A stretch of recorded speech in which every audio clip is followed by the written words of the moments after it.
in all of this work, this key number 55, I remember reading that it frightened you because it meant true freedom.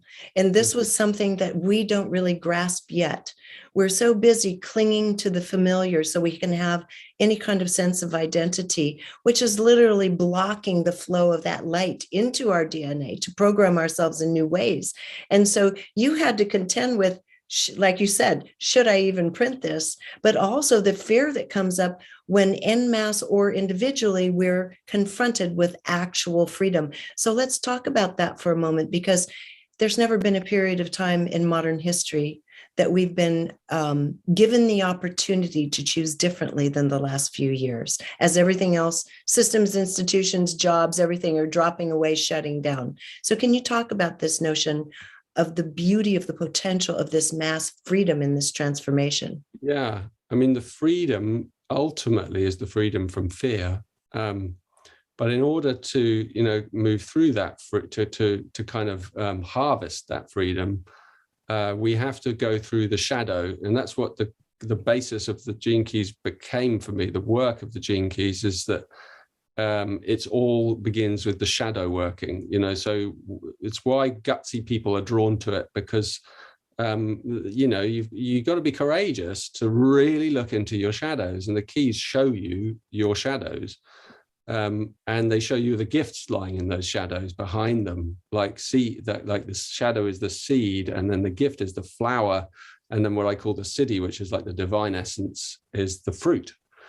And so there's that. So we have to really look into those seeds of our suffering and understand them and know them inside us, and really feel them. We can't sidestep those deep, deep fears of our forgetting. We have to go through the layering of them, which is intense work, as you know. And so I laid out a framework so that people could do that work in detail, and they could kind of find their algorithms of their fear keys, and really really kind of imbibe them and contemplate them and see them in action, and have the courage to be in them rather than try and sort of get out of them or distract, because we distract ourselves. Yes, in fact, you wrote something really profound, and I wrote it down here. I quoted you on this, okay? It said, fear is the raw material of higher states, which I thought was a pretty profound comment, because everybody is trying to shut down and run from the fear. And we do want to transform it, because it's simply something that's has to be moved through, so to speak, in order for us to move to the new levels of change. But what did you mean by fear is the raw material of the higher states? Yeah, well, it's like I said, it's the seed. Yeah. And inside that seed is the gift. And it's always been like a joke, in a way, a divine joke, that I was kind of had that knowing that the way to heaven is not up, it's down. And the shaman always knew this. It's down in the underworld where our freedom is hidden. It's in the place we least want to look, and where we least expect. And so in a way, I have this other sentence that I use quite often, which is that fear is safe. And it's a paradoxical statement, but it's a very powerful statement if you really let it deeply in. And the Gene Keys we have this thing called the Gene Keys approach, which is how we approach in Gene Keys, how we approach all the different aspects of the wisdom teachings, because there are lots of them. And we approach with gentleness and with deep patience. And that's how fear needs to be approached. You can't go at it with a sword. Mm-mm. You have to, like a frightened child or a frightened animal, which is what we are, we have to really be gentle with our own fears, so that we feel safe even in our fear. And if we can get to that state, we start to feel freedom, because we start to realize, oh my God, my life no longer has to be about trying to escape fear. So we befriend it in a way. Yes. And you say, as you write about, and many of the other people I've interviewed coming from their different areas of wisdom say, this isn't just our fear. This isn't something that's just been propagated within this lifetime. We're carrying ancestral fear going all the way back to animalistic type survival. And our reactions emotionally are still functioning on that level today.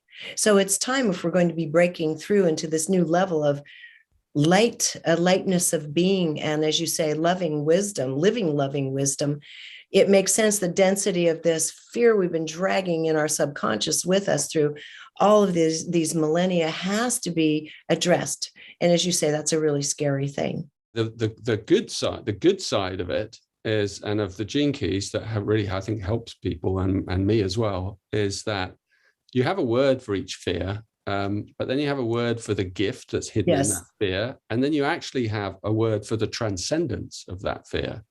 So I'll give an example, like one I always seem to use is conflict, because it's so like up in the, for all of us, you know, there's personal conflict, there's the collective conflict, there's, you know, it's everywhere in humanity, and the gene keys are like that, they're littered everywhere.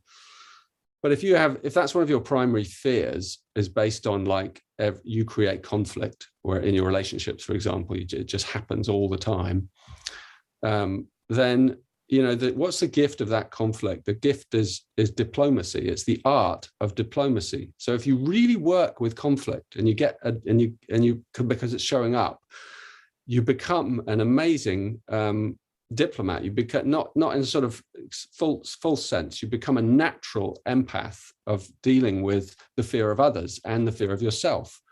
And so you then can move really fluidly through relationships in a very sympathetic way. And so that becomes then a gift that you can work with others, and you can really help people, you know, who are in fear or who are in all kinds of, you know, with health problems or all kinds of things, because it's all rooted in fear ultimately. And then the highest level in that instance would be peace. So conflict, diplomacy, peace. And peace is already there within the fear, within the conflict. So the conflict actually contains the kind of, it's like an acorn with the oak of peace hidden inside it. And that watering and that growing of learning the art of diplomacy is what finally brings us back to the peace that was hidden in the conflict. So what it does is it gives us an enlightened understanding of the shadow state. And that changes our whole reality, because then instead of like being dogged by this horrible thing that keeps coming back, it has a higher purpose. If you enjoyed this video, be sure to subscribe to my YouTube channel. And you might also want to consider joining Patreon, which allows me to keep all of this content free and available to everyone. And if you're looking for like-minded souls, you might also enjoy my online community called Our Neighborhood. Links to join are in the description.